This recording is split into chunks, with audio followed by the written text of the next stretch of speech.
But today we'll be reading from Srimad Bhagavatam, 9th Canto, Chapter 9, text number 47. So I'll go ahead and share the screen here.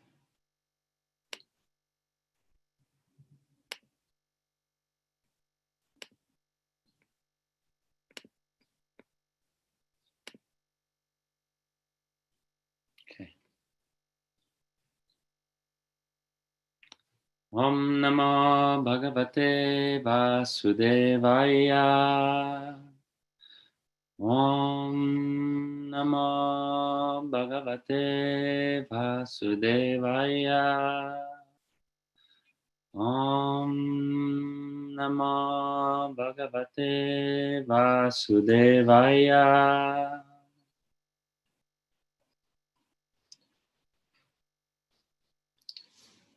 Ate shamaya rachiteshu sangam guneshu gandharva puropameshu rudam prakrityatmani vishvakartur bhavena hitva tam aham prapadye. Translation and purport by His Divine Grace, A.C. Bhaktivedanta Swami Srila Prabhupada. All glories to Srila Prabhupada.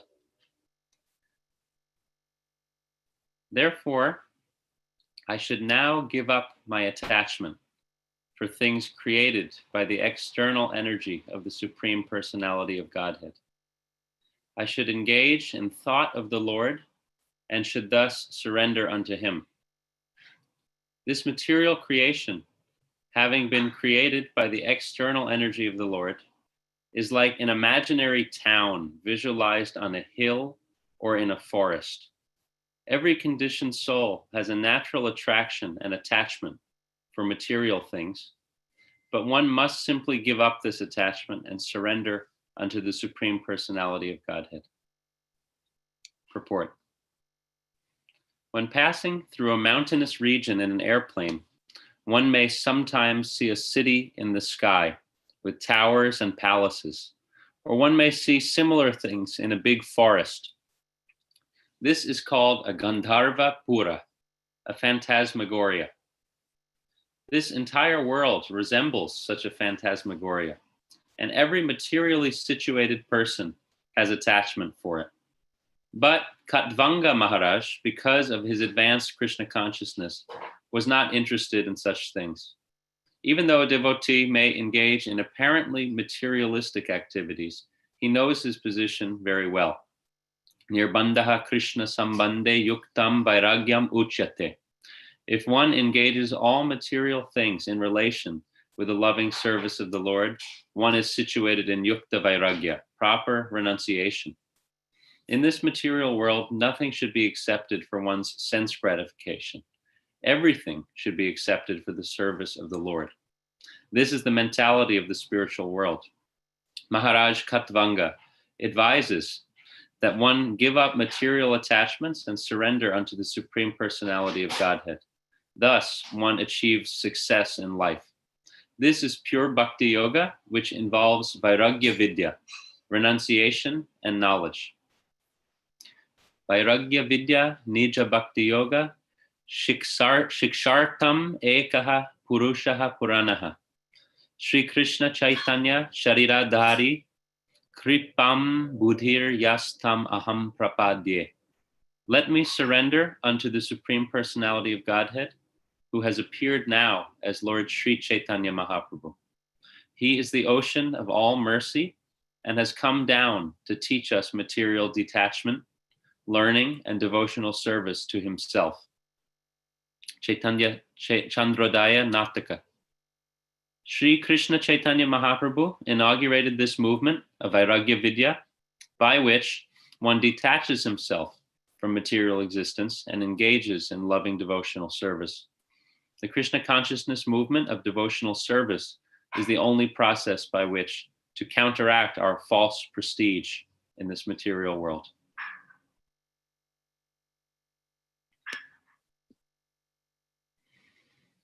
Om Agyanatimirandasya Gyananjana Shalakaya Chakshurunmilitam yena tasmai Shri Gurave Namaha.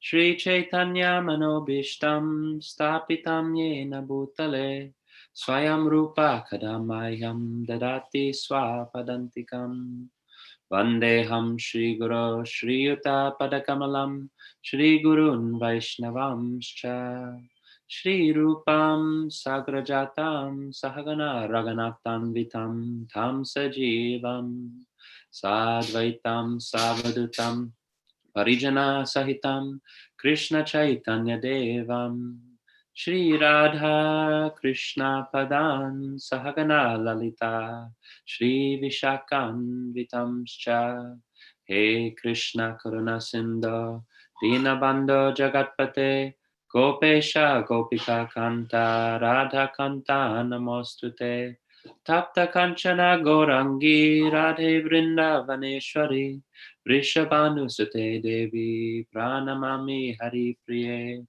Vancha Kalpatarubhyascha Kripa Sindhubhya Evacha Patitanam Pavanebhyo Vaishnavebhyo Namo Namaha.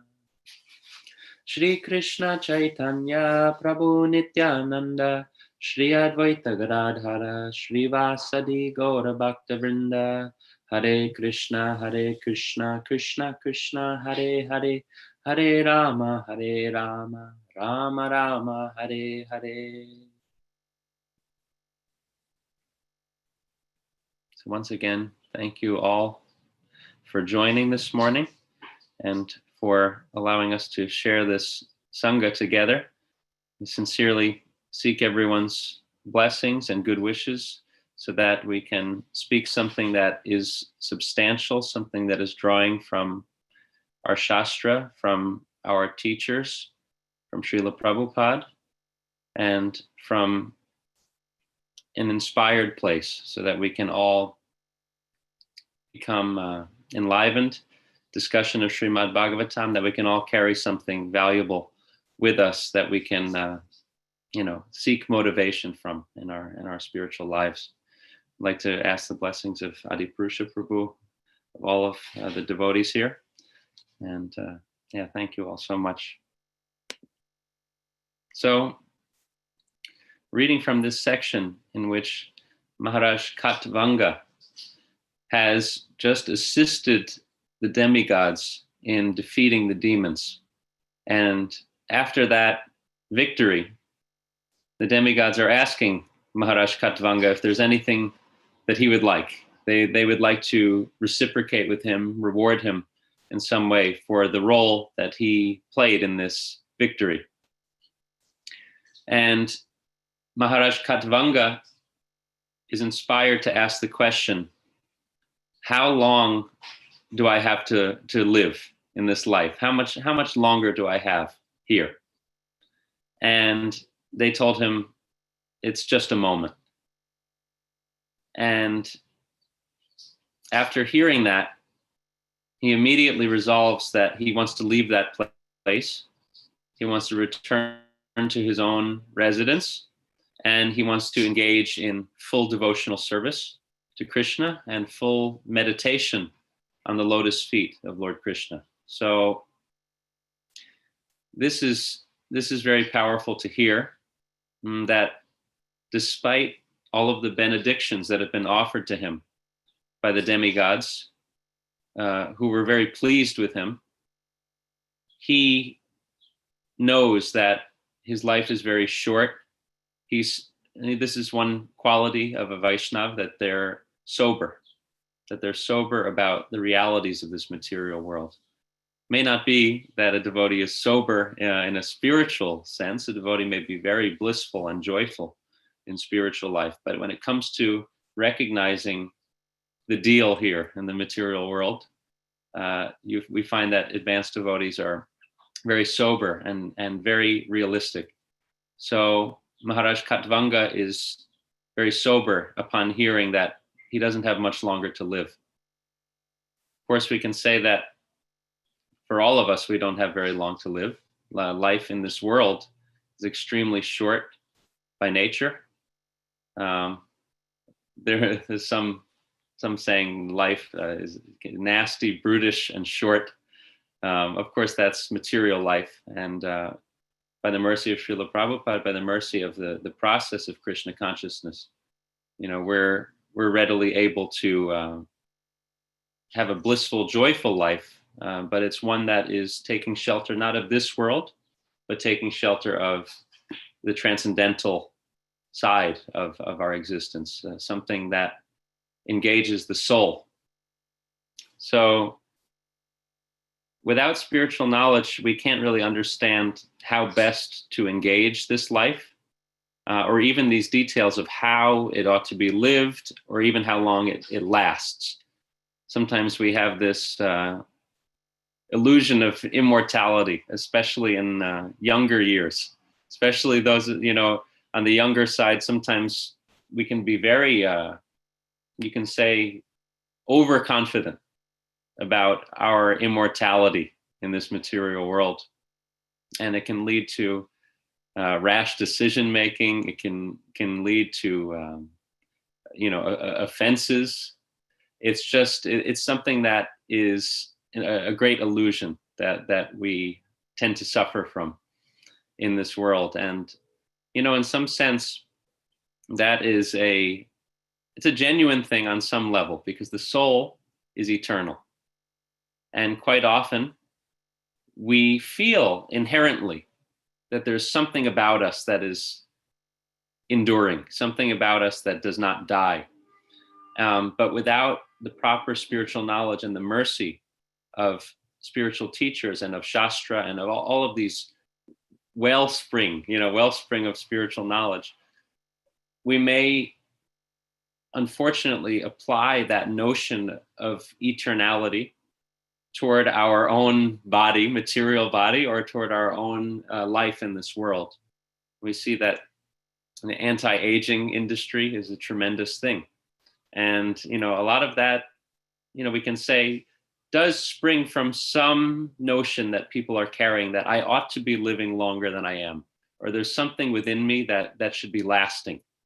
And it's just unfortunately applied in this way that does not work. We know that the survival rate in this material world is 0%, in terms of material life.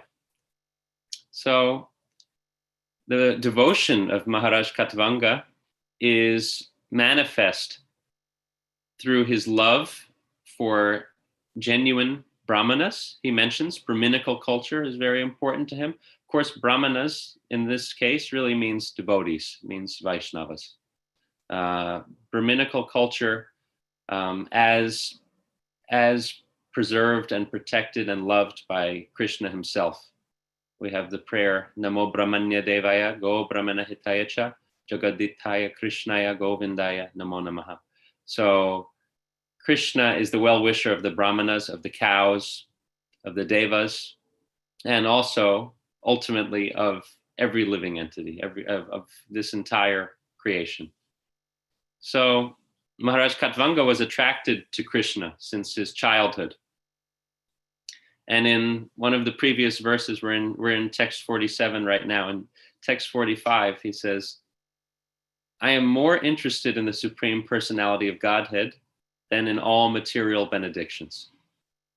So this is a wonderful example of the attitude of an advanced devotee, that there's a recognition that our connection to the Supreme Personality of Godhead is far more valuable, infinitely more valuable than any material benediction. And we can say that theoretically, but we don't know, if we were offered some tremendous material benediction, we don't know where our attraction would lie. Hopefully by the mercy of the devotees and the process of Krishna consciousness, we would know that our real connection and our real wealth is Krishna consciousness. But it's inspiring to see that Maharaj Katvanga, he himself is a king. His position is already as a king. So there's definitely material opulence there. And then furthermore, he's receiving an offer of benedictions from the demigods. And yet still, he's very grounded in the reality that his real wealth is in Krishna consciousness. So in the purport to that verse 45, Srila Prabhupada says that Our Krishna consciousness movement is therefore called Krishna Bhavanamrita Sangha, the association of persons who are simply satisfied in thoughts of Krishna. Being absorbed in thoughts of Krishna is neither expensive nor troublesome. Krishna says, Man manabhava madbhakto madhyaji mam namaskuru. Engage your mind always in thinking of me, offer obeisances, and worship me. So, Maharaj Khatvanga is an example of someone who is just simply satisfied with thinking of Krishna, serving Krishna, taking shelter of the connection to Krishna. And in that same purport, Srila Prabhupada mentions that a Krishna conscious person does not even want to stop his cycle of birth and death. He simply prays, I may take birth as you like, but my only prayer is that I may be engaged in your service. So Maharaj Khatvanga is recognizing where the real shelter lies, that it's not so much dependent upon our outward circumstance. It's much more about our connection to Krishna. It's much more about our identity in relationship to Krishna, that is our real identity. Of course, we have ahankara, the false ego, but we do have a real identity. Not that in spiritual life we lose our identity and kind of become no one or become impersonal. We retain our individuality, but that individuality is one that is couched in our spiritual connection and one that is couched in our ultimate identity as Krishna Das, as servants of Krishna in whatever capacity, whatever mood may be there. That's something that's more individual, but this is our reality. And so Maharaj Khatvanga sees this practically by observing the demigods. He reflects and he realizes that even the demigods are in material anxiety in some way or another. Even though they're very highly situated, they may be subjected to the same spiritual challenges in some way or another of not remembering the ultimate purpose, or of being distracted at least by whatever material opulence, whatever material abundance may be there, or material problems. So in this verse, we hear that the material creation is like a mirage, phantasmagoria. It's something, like when we're driving on the road and you see those lines in the heat, when things are very hot, you see like those heat waves. And sometimes it may look like water on the road, or it may look like ants are crawling or something like that. So the example given, of course, here is very nice, is that, when you're flying in a plane, you look down into the forest and you may think that you see some civilization there, some buildings, some village. It may not be the case.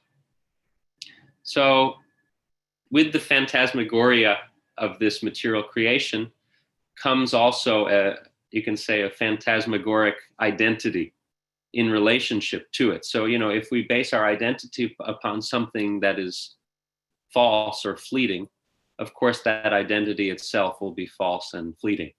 So, so often we define ourselves in relation to our immediate material circumstances and surroundings. Like, I am an accountant from Milwaukee, Wisconsin. And, I drive a Nissan Altima, whatever it may be. There's just so many temporary designations by which we can form our sense of self. So the solution to this, as offered here by Srila Prabhupada in his purport, is yukta vairagya, that whatever we have, whatever circumstances we've been placed in, whatever gifts we've been given in this world, or even whatever difficulties we are served in this world, that we find a way to offer those to Krishna. So the example that just mentioned about, identifying with your job, identifying with your car or your place of residence. So that can be transmuted to, I work for Krishna. I'm doing this work so that I can hopefully offer the fruits to the devotees, to Krishna, in a meaningful way. And I drive this car. This Krishna provided this car so that I can use it in his service.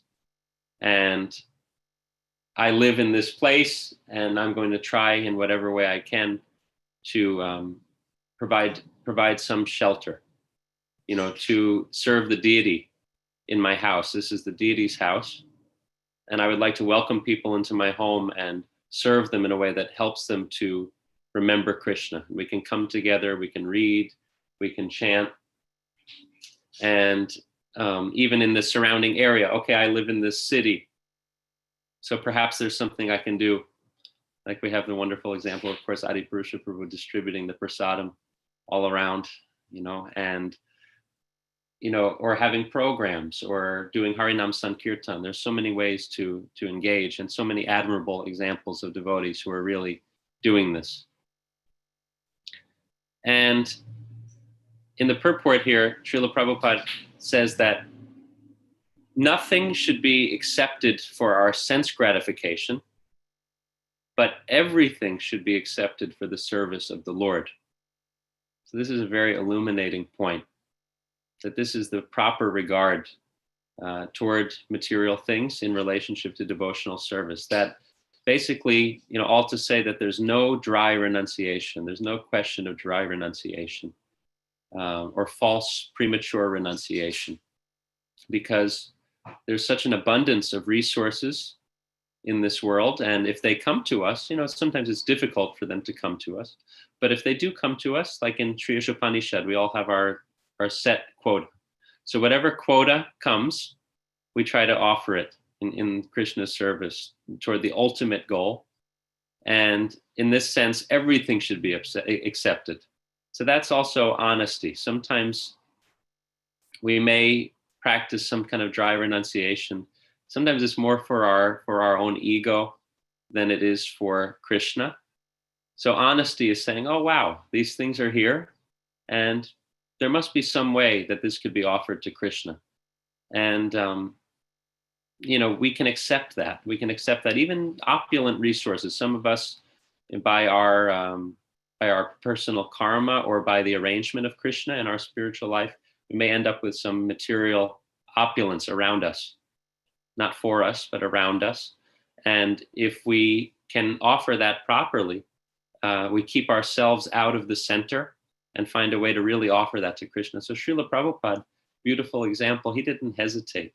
He didn't hesitate to acquire very opulent buildings. He didn't hesitate to use technology, to travel extensively, to accept the gifts and the offerings that his disciples made, because he was expert in using everything in the service of Krishna.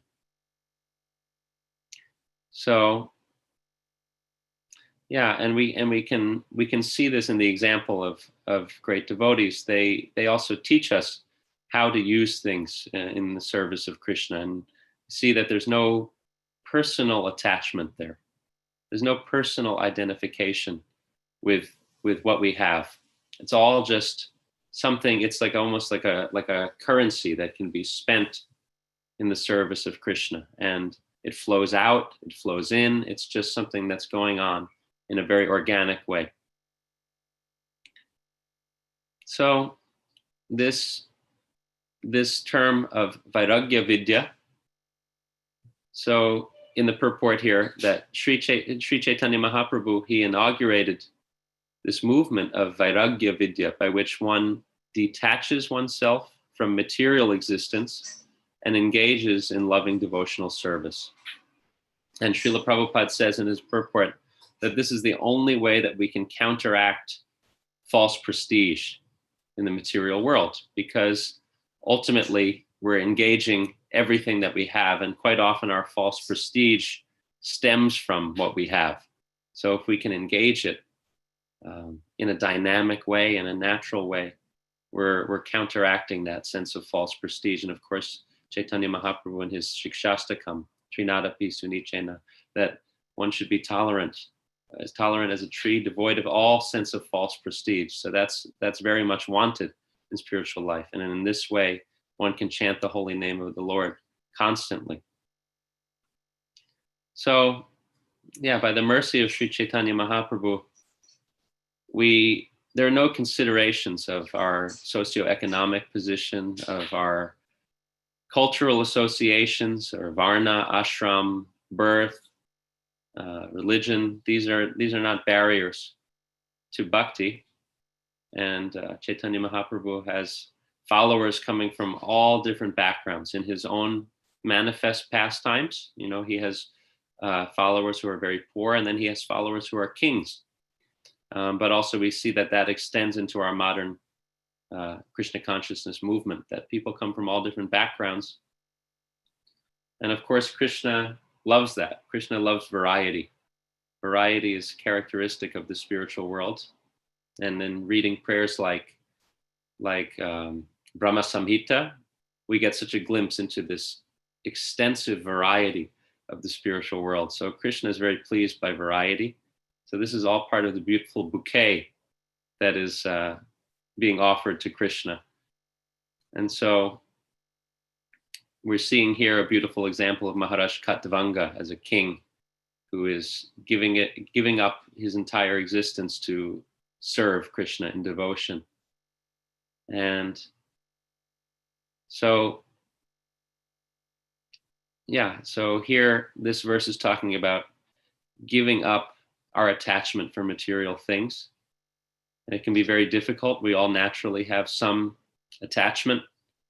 But this verse is urging us that we must give up the attachment and surrender unto the Supreme Personality of Godhead. That by that surrender and by our mercy that we receive in our spiritual life, that we acquire a higher taste, and that somehow these seemingly impossible, the impossible to renounce, the attachments that feel impossible to renounce, that they can be surrendered in due course of time.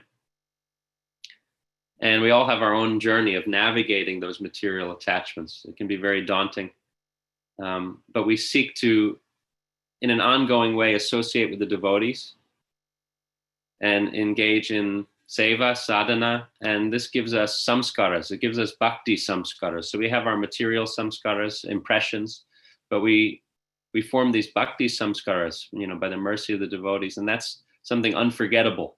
That's always with us, and we pray will guide us.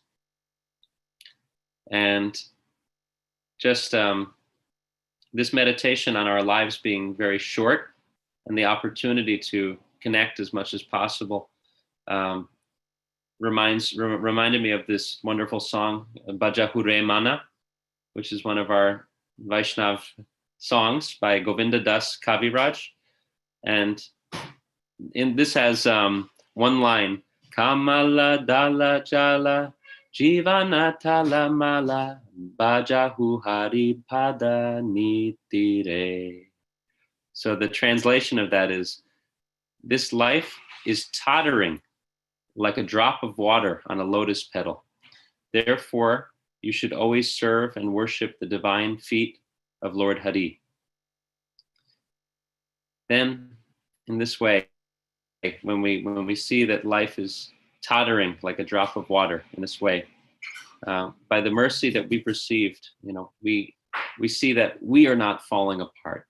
It may be our material circumstances falling apart, it may be our material life, but we have a deeper identification, and hopefully we know where we can turn. And of course, we're encouraged to remember Krishna under all circumstances and even at the time of death. But how do we do that? By remembering him in our life. And so this is the wealth of devotional service, of association with devotees, that hopefully by our day-to-day practice and our day-to-day association, we're cultivating this remembrance. And Maharaj Khatvanga is offering us a powerful example of that, of when things become serious, when situation is dire, and of course, we never know when that may be. He's taking full shelter of the Supreme Lord. Okay, so we'll stop here. Thank you all very much, and would love to hear any thoughts, reflections, discussion. Hare Krishna.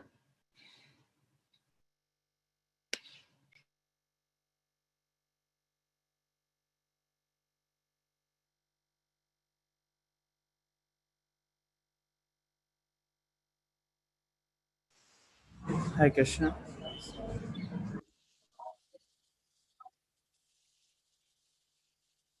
I'm sorry, bro. My internet just came in. I'm sure. Have you completed? Other devotees, please feel free to. Yes, no problem, Grosharan Prabhu. Yeah, we completed the talk, and just really open to anyone's input, realizations, questions, thoughts. Adipur Pro, would you like to share something? We pray that that Krishna will bless us. We ask everyone also, please pray that Krishna will bless us to say what he wants to say. The class was perfect and complete. We can only, repeat the points that, in a moment of hearing about somebody else and what they did, like we're supposed to follow in the footsteps of great souls, we can say, look at this person, see what he did, see how exemplary it is, and then desire, Lord, I really want to focus. I really want to become absorbed, not just nibbling around the edges of spiritual life, but actually get very, very dedicated, a haitukiya pratiya, unceasing, unmotivated devotional service to Krishna. That's what I want. I heard about it. That's what I want. And then Krishna will give us that kind of association. We'll hear about and personally observe people that are satisfied to serve Krishna. And it takes a little courage. It takes the sobriety to understand what the reality of the situation. And it takes a little courage to give up all these little trinkets and distractions and, preferences that we have. And then Krishna will help us. Why not? How wonderful is Krishna? We're actually here to glorify Krishna, right? How wonderful is Krishna that he's giving us the example of great saintly people and people that acted properly so that we can say, yeah, that like that. I want to be like that. Because the tendency is to look up to somebody, to glorify somebody. And we become like who we serve. When I see sannyasis, I always try to give something and say, well, I want to be like that when I grow up. I want to be like Dina Bandhu, right? Gorsharan. So it's a very sweet path. And we have to throw ourselves into it. We were just recently remembering and sharing that Bhuta Bhavana Prabhu asked Prabhupada, do we have to specifically desire pure devotional service? Prabhupada, yes. The tendency, this is the great danger that we settle for the mode of goodness or doing a little service here and there, and basically being absorbed in making a living and having our nice housey and having our nice wifey and having our nice soft bed, and it's death, to get a little bit of devotional service. Maya is very subtle. She lets the air out of our tires. We have to say, Jai Dwaitamar was preaching recently, and I was like, shuddering to hear what he was saying. He was saying, these devotees that have these IT jobs, it's shudra work. And I was like, wait. These are nice guys that have families and income and salary. And he said, in an emergency, there could be exceptions to the rule. The devotee might temporarily get some material employment and have the justification, we're infiltrating the workforce and being there in the place where we can influence people in the office that are working with us. But he said, not something that we want to just prolong and continue with and plan and get stuck in this pseudo partial commitment. You know, we may temporarily have to have material salary with working for a karmi boss, but don't get stuck at that. You know, make a plan to get out of that situation, so you're not giving your 8-10 hours a day to some, you know, company. You know, devotees, Brahmins are supposed to be independent and responsible, and then they're free to speak. One of the devotees who's working with us now at the guest program, he had this job, and his boss would tell him, "Don't bring that picture here. Don't bring that book here. Don't talk to people about Krishna. Here we don't do that." You know, the teachers are forbidden to speak about God. You know, I mean, it's so radical to get seduced. Prabhupada gave the analogy like a auction. And when Maya sees that you're going to Krishna, she says, "I'll tell you what, I'll give you this. I'll give you that," you know, and then, you know, you won't go and give full-time service. But the sadhu is cutting and saying, don't do that. Don't become a prostitute. The dollar bill is being waved under your nose. Come and do this. Don't give your full time to devotional service. Nobody can do that. You know, we're not brahmacharis. You know, what are you talking about? I know a lot of householders who fully engage in devotional service, and somehow or other they support their family and engage fully in devotional service by means like that. So that we don't just settle for a karmi job. And that's radical. When I say that, people go, well, Prabhupada told Brahmananda to keep it. He told, so you get your job and you give your paycheck to the guru. You know, you don't just get your job and then on Sunday give a little donation, and then, you know, every once a month you put your tilak on and give class. When, you know, what are you doing? What are you preaching with your feet? Where are your feet 8 hours a day? Where are your hands? Where is your mind? Where is your strength? Where are your resources?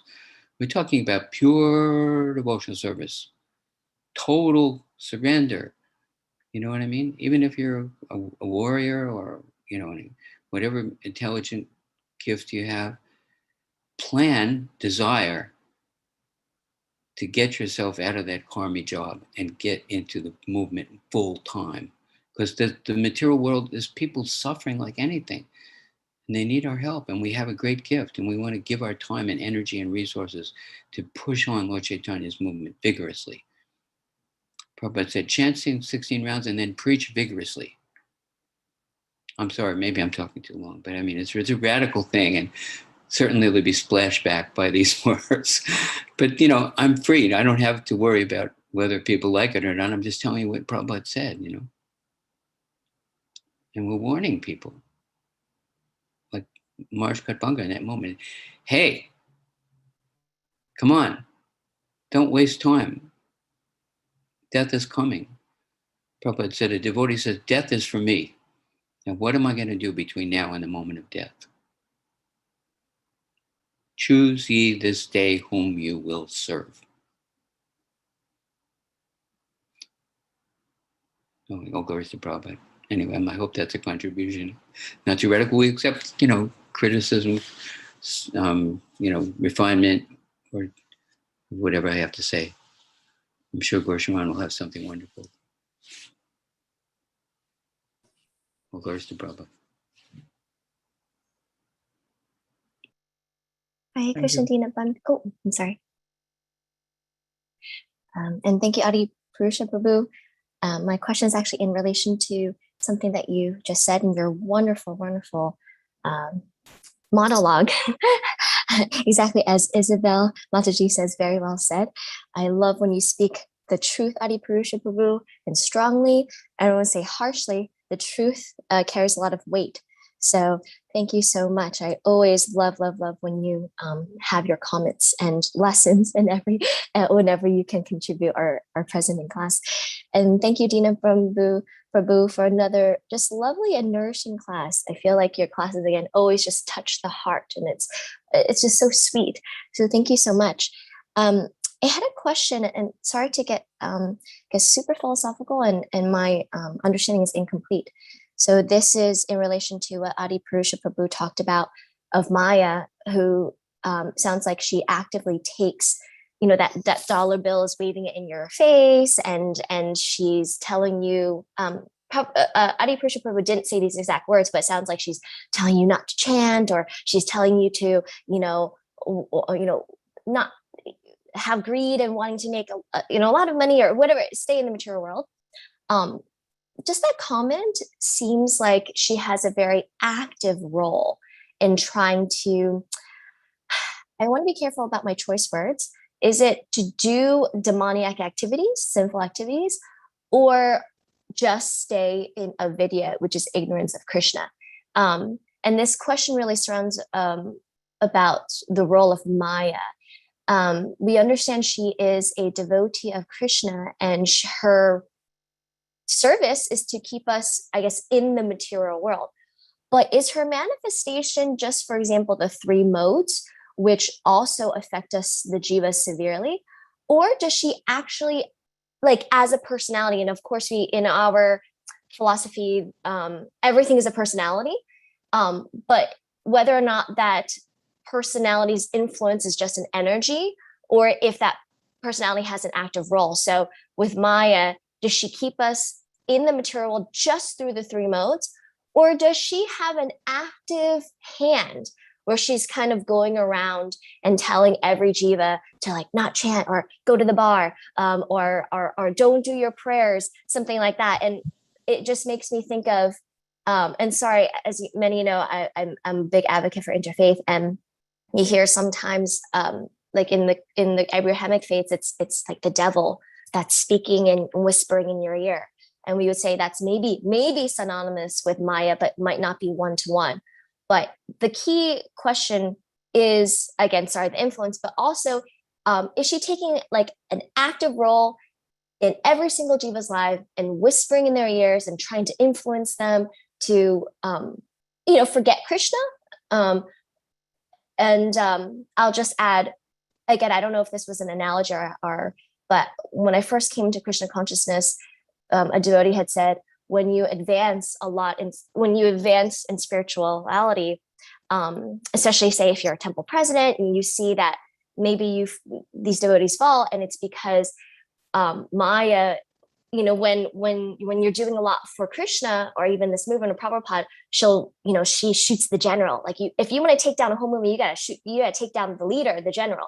So again, it assumes, when I hear that she's taking an active role in trying to take you down. So if you could comment on that, then I have a follow-up question too. Thank you so much.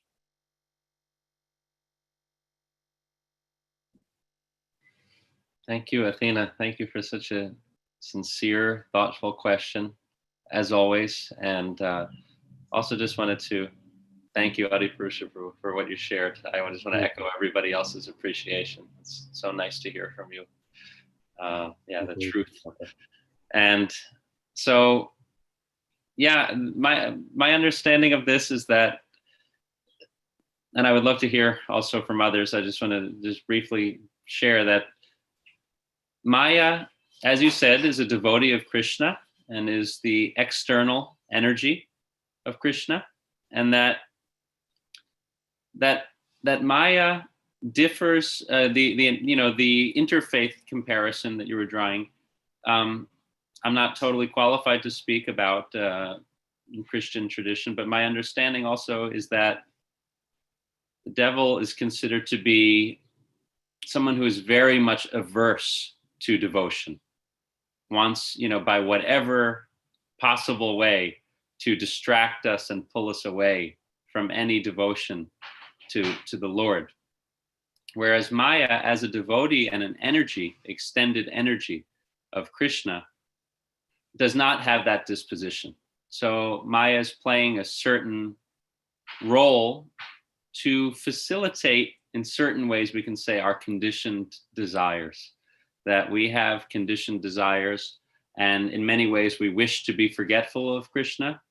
Krishna says in Bhagavad Gita that he gives us remembrance and forgetfulness of him. So in that sense, Maya is his servant.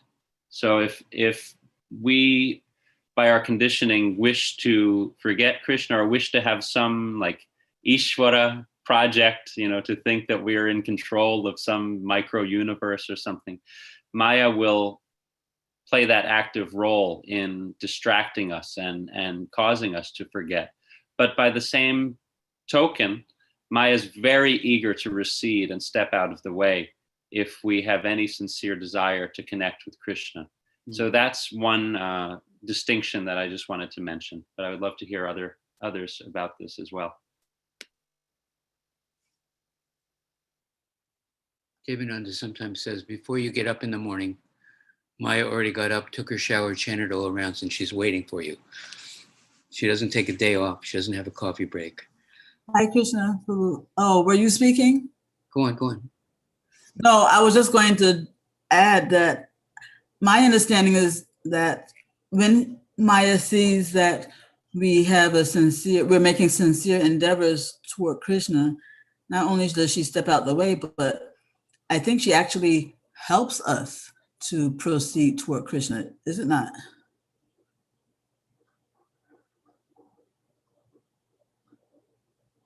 Yeah, I wanted to add to it. It's Angelica here. I know, like, sometimes I think it's easy to just like demonize Maya, especially coming from the Judeo-Christian traditions, and exactly what Athena mentioned, that comparison to the devil always whispering in one's ear. And I actually try to see her as like, when a parent sometimes has a child and the child wants something, and the parent is just going to kind of like test the child how much they actually want it, or like maybe they have to do something to prove that they really desire something, or that they're really inspired to do that, and then the parent is going to actually like let the child do this thing or get something. And I really like to think about Maya this way, that it's really just allowing me to prove how much I want to connect with Krishna or how much I don't want to connect with Krishna. Because if I'm falling at every easy trap, it essentially means that my desire is just not strong enough and my senses are weak to just constantly keep falling into those illusions. And so in this way, I feel like it's really beautiful too, because I also like to see her almost like, Lalita Devi plays this agent in Krishna's and Radha's pastimes as really allowing the feeling between them to be intensified through her service to the loving couple. And I feel that in this way, Maya Devi also can play this role for us to have a stronger hankering for the Lord, to connect with him. So yeah, that's my 5 cents. Of course, it's harder said than done, but I think it may be helpful.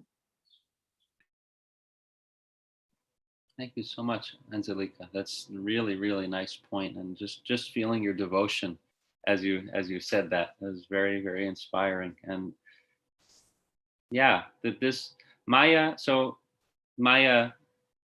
has two sides, right? There's Mahamaya and Yoga Maya. So Mahamaya is this bewildering external energy that we often just refer to as Maya. But then, of course, the other side of the Maya Shakti is the Yoga Maya. So this is the particular internal potency that brings us closer to Krishna, and may also be a little bit bewildering in some way, like when we're experiencing like very, examples of devotees who are very much absorbed in like a rapturous kind of devotion and maybe being bewildered in that devotion, very high states of devotion. But Yoga Maya is right there, and Yoga Maya helps to attract us more and more to Krishna. So that what you said reminded me just of that point.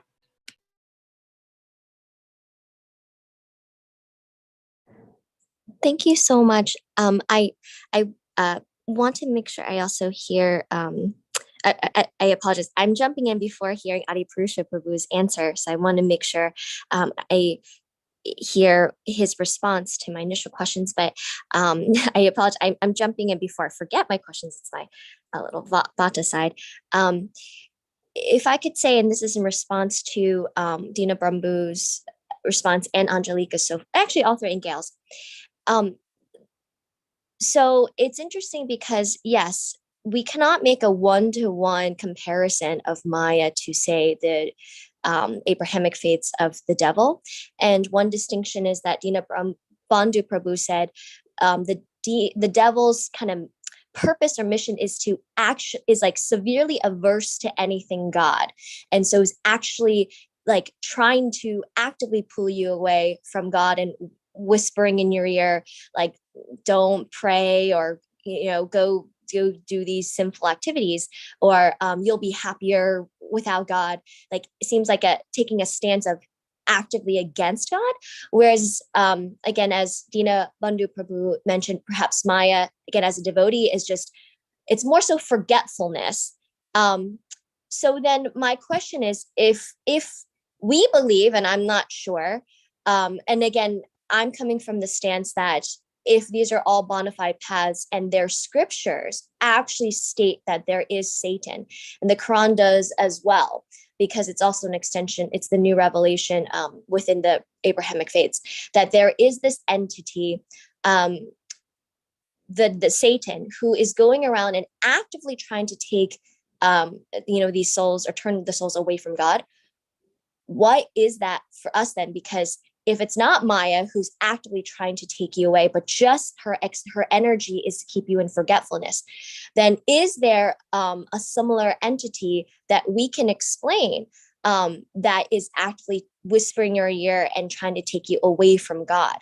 I'm sorry, I have so many, and I want to follow up with Gail's explanation, even the explanation that if you're sincere, God will, Maya will step away, because I'll pause there before I launch into that question. But if Adi Prabhu could share his insights, and also if there are any thoughts on, just again, if Maya isn't actively that entity whispering in your ear, taking away from God, then do we have an explanation of who that entity is, if we believe that the Judeo-Christian and Abrahamic religions scriptures are true and they're talking about this entity existing?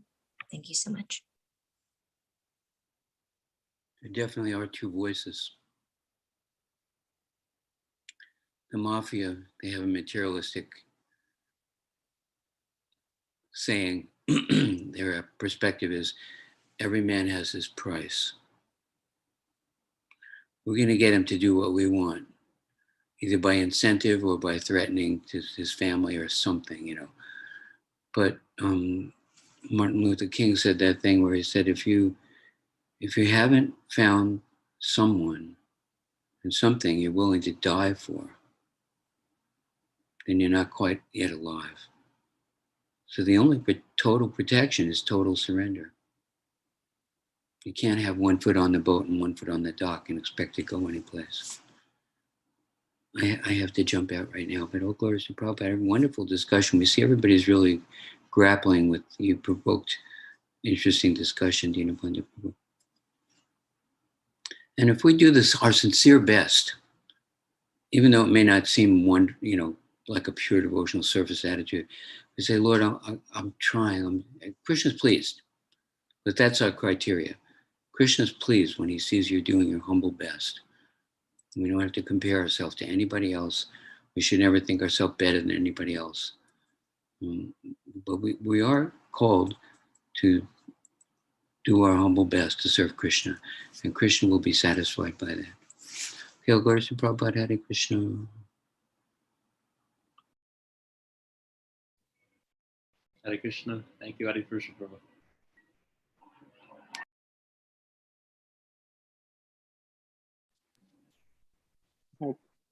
Hi, Krishna Prabhu. Athena, you had anything to follow up, or is it? Thank you.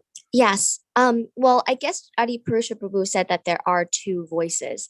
But then what is that other voice? And see, my logic could only say, well, see, with my limited knowledge of our terms that I've come across in our philosophy, is that is that the Anarta speaking? You know, I don't know. I don't want to, and maybe just I've always said, there's this one class I mentioned that everything that we've read, Srimad Bhagavatam, or not I'm saying we, the Upanishads, Puranas, all of that is just 5.6% of the Vedic literature. I mean, and if you just take a step back, the wisdom and knowledge of Krishna and Absolute is so vast. It is impossible for us to even read or try to contain that wisdom, even just put it down. It's too much. We cannot even conceive. Krishna is inconceivable. So even the Shastra and Vedic literature that we have does not cover everything, all the wisdom that exists. So one explanation that I have is that we take our Shastra as true, but there's more. There could be more. Similarly, I say that for the Abrahamic religions, you believe what is in your Shastra, but there could be more. There's not much about reincarnation. There's not much about karma, but it doesn't mean they don't exist. You believe what's in your Shastra, but there's more. Similarly, then if we don't have that entity, a name, and it's not Maya, then it's just not explained. I don't know. And so from my, if our philosophy that we're reading is quote unquote complete in the sense that it might not go into detail, like we're not karmi, so there's not a ton, our Srimad Bhagavatam is focused on devotion and Krishna. We're not focused on karma, but there's probably like whole libraries worth of just karma that we just don't, we're not experts on, but it just touches upon a little bit. So maybe there's more information that we just don't know. I mean, I don't know if anyone has an answer to that. So is it as a follow-up to Adi Purusha Prabhu's answer that there are two voices, is that just the greed or whatever it is, and Maya keeping you in illusion, somehow the Anarta is playing out? Or is there, again, we just don't have that information in our Vedic literature that states like who this entity is? Not saying it doesn't exist, it's just not presented in our literature.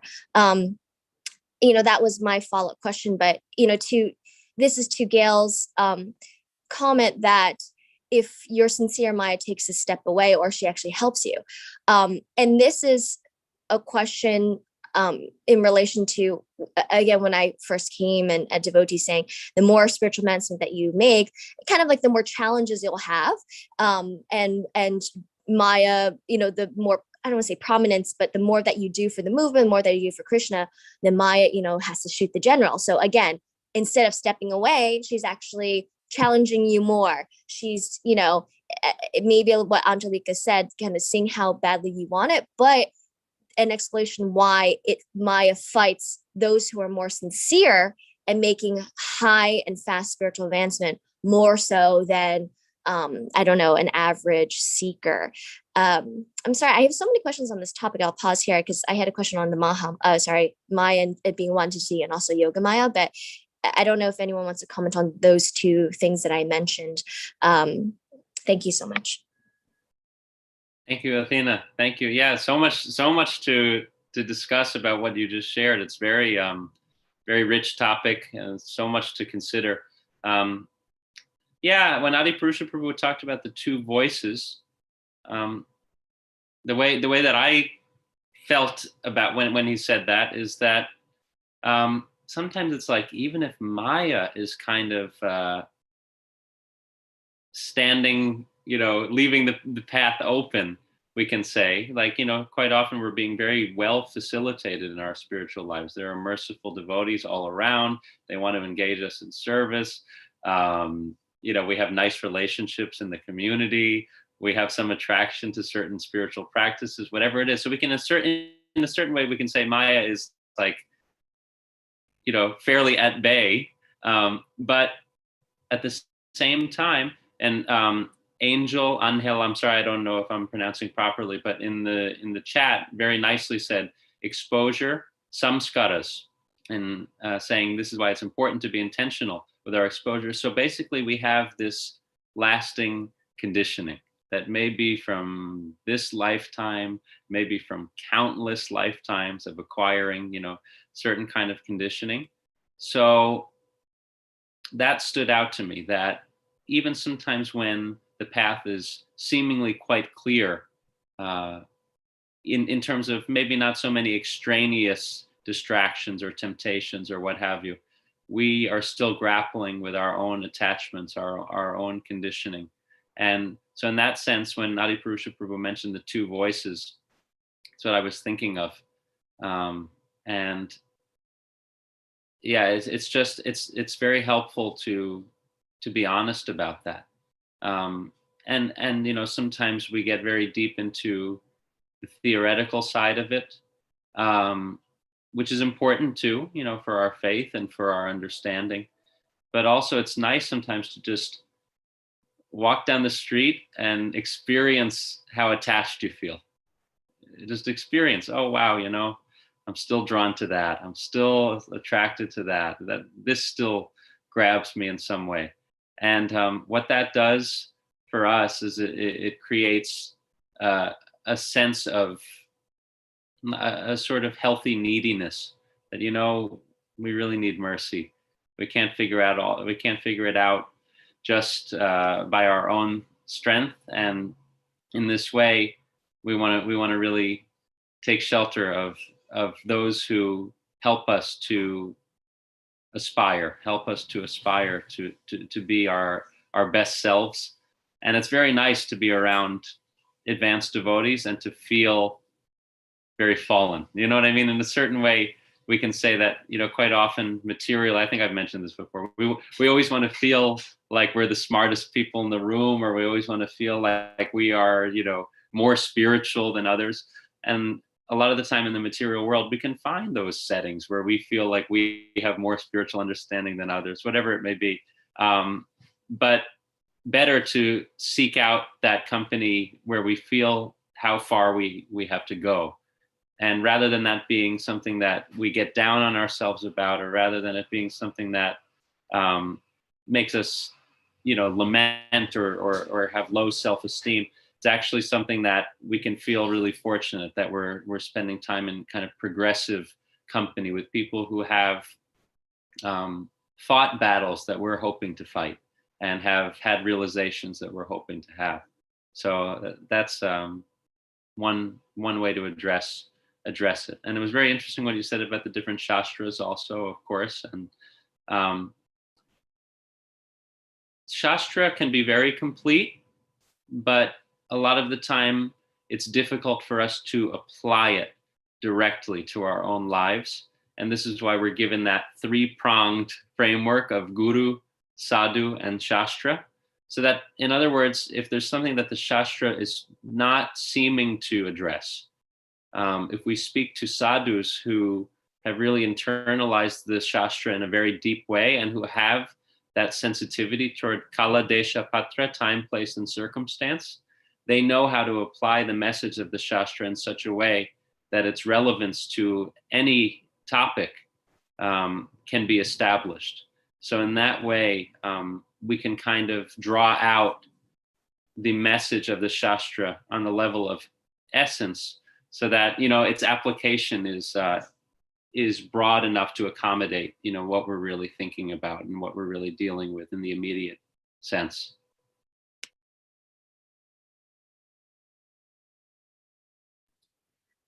Thank you so much. I know we're going way over time, and you gave such a wonderful explanation. But did you? I think your answer addressed my first kind of question and comment. But could you maybe perhaps correct me or clarify the whole Maya shooting down the general, testing those who are more sincere in that aspect? Is that true, or does she actually step away to help you? Because those are two very different explanations and two very different roles or perspectives of what Maya does if you're actually sincere and you're making a lot of spiritual advancement. Thank you so much. Thank you so much, Athena. Just to put it in a simple way, my understanding is that she does step away. That's my understanding, but maybe not immediately, right? For as much as we have remaining ahankara, for as much as we have remaining attachments in this world, Maya will be there. We can say, like, it sounds funny, but like to facilitate that conditioning.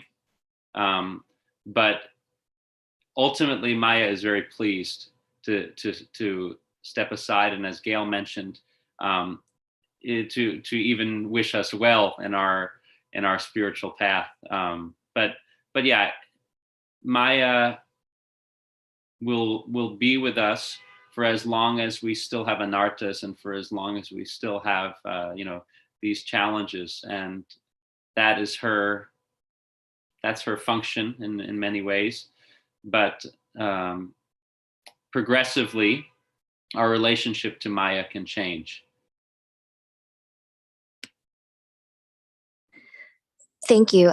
So if I could just clarify my understanding, what you're saying is you're agreeing with Gail that when one is sincere and making spiritual advancement, she actually steps away and or helps you. And then the comment that I had heard early on, that if you're just the complete opposite, that she'll, try to shoot down the general, take down, and maybe that's why really advanced devotees fall or whatever happens. It's actually not Maya's doing, but perhaps these samskaras.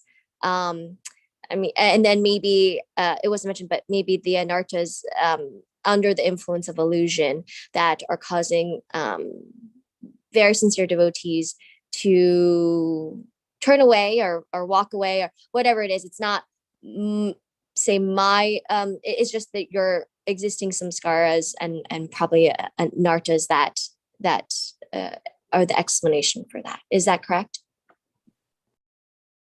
That sounds right to me. And I would just say that Maya, there's no question of Maya being envious of Krishna. Maya is not envious of Krishna. Maya is a devotee of Krishna. But we, in our own conditioned state, can be envious of Krishna, and we can have these very, challenging sort of perspectives to move through. So I would say that in that sense, it may be something that we're just grappling with, and Maya is there in some commensurate way. But the idea of shooting down the general, it seems to me that Maya is not envious of Krishna in that way. Gorsharan Prabhu, I would love to hear just to ground us on this. Thank you, bro. I think most points you have mentioned. I really like some of the points, like how you said there's Yoga Maya and there's Mahamaya. There are two aspects of it. So, and what you explained just now, so they're perfect. One thing it's not just adding, just another kind of what I wanted to contribute to this is like Krishna clearly says, Devi hi esha guna mayi, mama maya duratya. It's very difficult to overcome her or like surpass her. That means she is a real entity. She is there. However, like how it works is like she just creates an environment. We have everything in our hearts, which is actually the reflection outside. There is a bad aspect of it inside, so there is like a natural attraction. When we cleanse here, then there is no attraction to it. So that's why pure devotees can move through this and not be attracted by it, because they can see. For this one example is Prabhupada walked with Brahmanand Prabhu. Brahmanand Prabhu is an architect, so I think Bhavananda Prabhu, he is an architect, so he was looking at various buildings in New York and he was thinking, wow, this is so amazing. Prabhupada just collected his throat and then he just spat on the side and then said, and then he just looked like this at the same buildings, and then he was so like, Prabhupada just turned around and said, what is the use of all these buildings? What do they actually, what are they in comparison to the spiritual world? So when the devotees can really see the reality through what is the apparent eye see, for them there is no illusion in that sense. It's not that it does not exist, they just can see for what it is, because that's what the first verse of Chatushloki mentions, Riteertam et pratiyeta na pratiyeta chatmani tadvidyad atmanomayam yata vaso yata tamaha. Like what is Maya is, to see anything without its connection to Krishna is actually, that conception is actually illusion. So I think it's a doctorate subject, this particular question. There are various aspects, Maya as an entity, Maya as a conception, and like that we can just create a whole paper on it, because she has not just one aspect, because she is energy of Krishna. She has multiple phases to her existence. And as far as the Abrahamic scriptures, I'm not so into faith, so I would just say go read Adi Leela chapter 17, I think. Adi Leela 17, where Chaitanya Mahaprabhu really puts those scriptures in its place. So I think just go and read, like for Athena, I would just say, just read what Chaitanya Mahaprabhu says to Kazi in Adi Leela 17th chapter, I think. So I think that kind of will put many things in place for, in terms of trying to fit all the concepts that exist in Abrahamic scriptures into Vedic scriptures. It's another big topic. So I'll stop here. Thank you, Dina Bandhu, for taking out so much of your time, and also for all the devotees, Athena, Miguel, Angelica, and all the Adipurush for actually participating and making it more I just wanted to make lively. one last thing. I wanted to put one last 5 cents in there, 2 cents. Yeah, just referring to the shooting the general thing and Maya giving greater tests to, the advanced devotees.